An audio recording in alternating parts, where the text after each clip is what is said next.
안녕하세요. 나이스 신용평가 김성경 연구원입니다.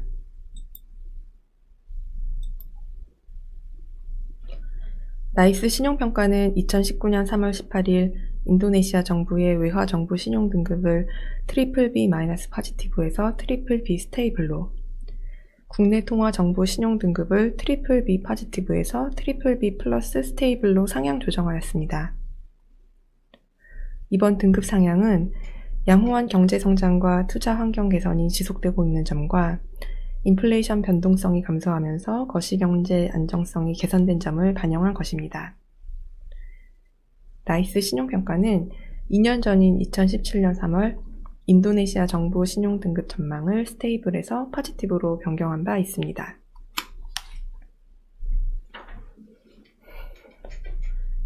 인도네시아의 10개년 평균 성장률은 5.5%이며 2014년 이후 평균 성장률은 5.0%입니다.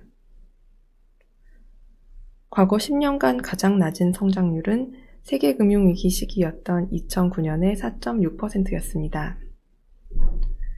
2018년 성장률은 5.2%를 기록하여 전년 대비 0.1%포인트 상승하면서 양호한 경제 성장세를 지속하고 있습니다. 2018년 하반기 자원가격 하락과 중국을 비롯한 세계 경제의 둔화, 국제금융시장의 변동성 증가, 중앙은행의 정책금리 인상 등 비우호적인 대내외 환경을 감안하면 양호한 수준으로 평가됩니다. 민간 소비 증가가 견조하게 유지되는 가운데 고정자산 투자도 정부의 인프라 투자 확대 정책에 힘입어 높은 증가율을 보였습니다. 2019년에는 선거 관련 지출 증가가 소비 활동에 긍정적으로 작용할 것으로 보이며 미국 페드가 정책금리 인상 속도를 조정하는 방향으로 입장을 선회하면서 통화정책의 공간이 확대된 점 또한 긍정적입니다. 그러나 중국과 유럽 지역의 성장률 둔화 등의 부정적 대외 환경을 고려할 때 2019년 성장률은 2018년보다 소폭 낮은 5.1%로 전망됩니다. 나이스 신용평가는 인도네시아의 중기 평균 성장률을 5.2% 내외로 추정하고 있습니다. 일련의 개혁 패키지를 통한 시장 개방과 규제 완화가 이루어지면서 투자 환경이 개선되었으며 이러한 개혁이 지속될 경우 중기 평균 성장률이 5% 후반 이상으로 높아질 수 있을 것으로 판단됩니다.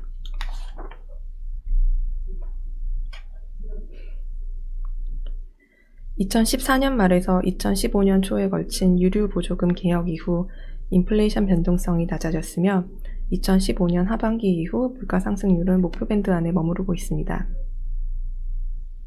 이러한 물가 안정성 개선은 향후 금융시장 발전과 안정적인 성장률 유지에 공헌할 것으로 기대됩니다.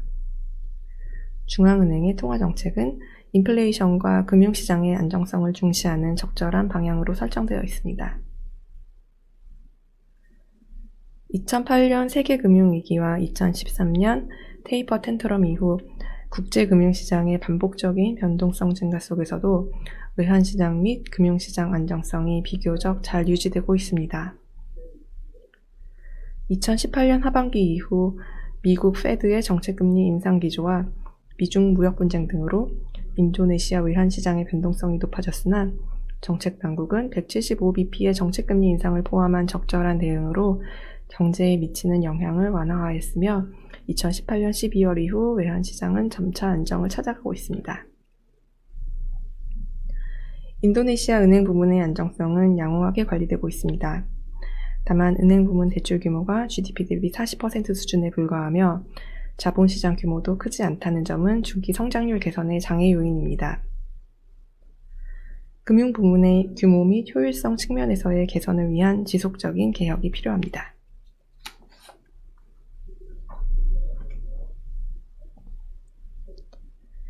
중앙정부 재정 적자를 GDP 대비 3% 이내로 통제하는 법률과 보수적인 재정 운영 기조에 기반하여 중앙정부 재정 수지는 적절한 수준을 유지하고 있습니다.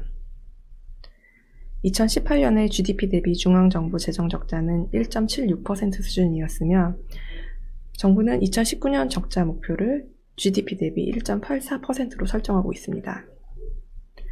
2018년 말 기준 중앙정부 정부 부채는 GDP 대비 29.8%로 낮은 수준이며 보수적인 재정 운영 트랙 레코드, 높은 명목 GDP 성장률, GDP 대비 2%대 중반 이하로 통제되고 있는 재정 적자 규모 등을 고려할 때 향후에도 정부 부채 규모는 GDP 대비 30% 내외의 낮은 수준에서 관리될 것으로 예상됩니다. 부채 구조 부분에서는 여전히 취약점이 존재합니다. 외화 표시 부채의 비중은 2018년 말 기준 41%로 여전히 높은 수준입니다. 또한 인도네시아 국채 시장에서 외국인 보유 비중은 2008년 이후 빠르게 증가하여 2018년 말 37.7%에 이르고 있습니다. 국채 시장에서 높은 외국인 보유 비중은 인도네시아 경제에 대한 투자자들의 확신을 의미하기도 하나 다른 한편으로 잠재적인 위험 요인이기도 합니다. 다만 나이스 신용평가는 인도네시아 정책당국의 보수적인 거시경제 운용과 외환 보유고 등 버퍼를 고려할 때 인도네시아 경제가 일시적인 대외 충격에 대한 대응 능력을 보유하고 있는 것으로 판단하고 있습니다.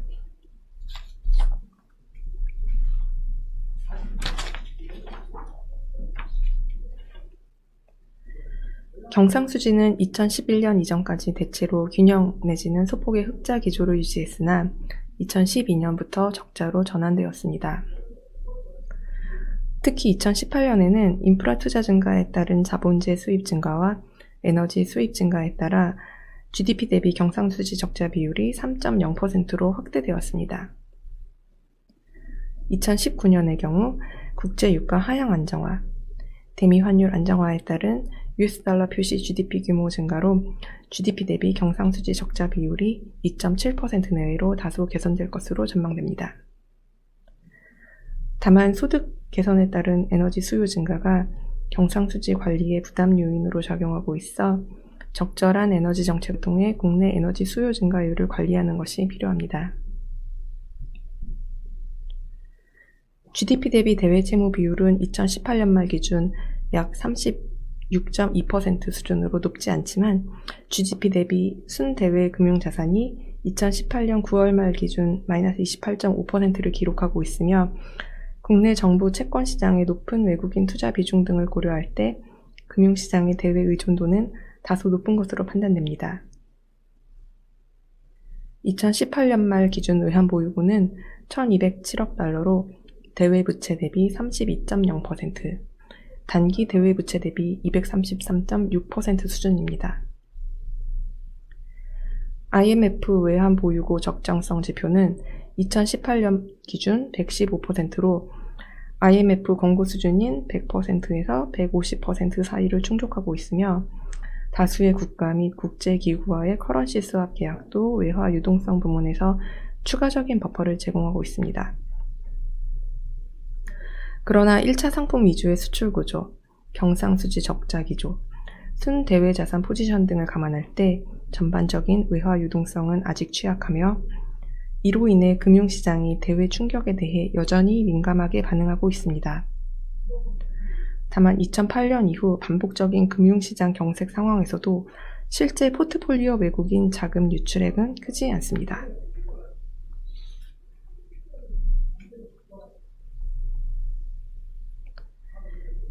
향후 가장 중요한 모니터링 요인은 경상수지 추이 및 금융시장의 대외 의존도 변화입니다. 나이스 신용평가는 2019년 GDP 대비 경상수지 적자 비율이 2.7% 내외로 소폭 개선될 것으로 전망하고 있습니다.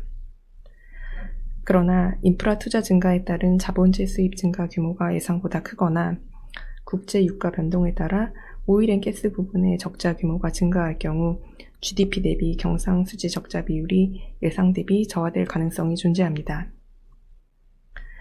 GDP 대비 경상수지 적자 비율이 예상 대비 크게 증가하면서 외환 수급 구조의 안정성이 저하되었다고 판단될 경우, 혹은 국제 금융시장 변동성 확대가 외화 유동성 및 국내 금융시장에 미치는 영향이 예상보다 확대되는 경우 신용등급 하향을 검토할 것입니다.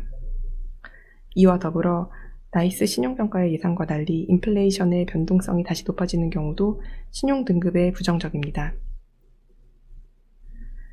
반면 지속적인 개혁 성과에 힘입어 1차 상품에 편중된 경제 구조가 개선되고 대외 경쟁력이 향상되거나 국내 금융시장의 발전과 저축 증가 등에 힘입어 금융시장의 대외 의존도가 낮아진다면 신용 등급에 긍정적으로 작용할 것입니다.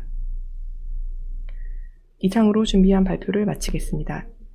경청해 주셔서 감사합니다.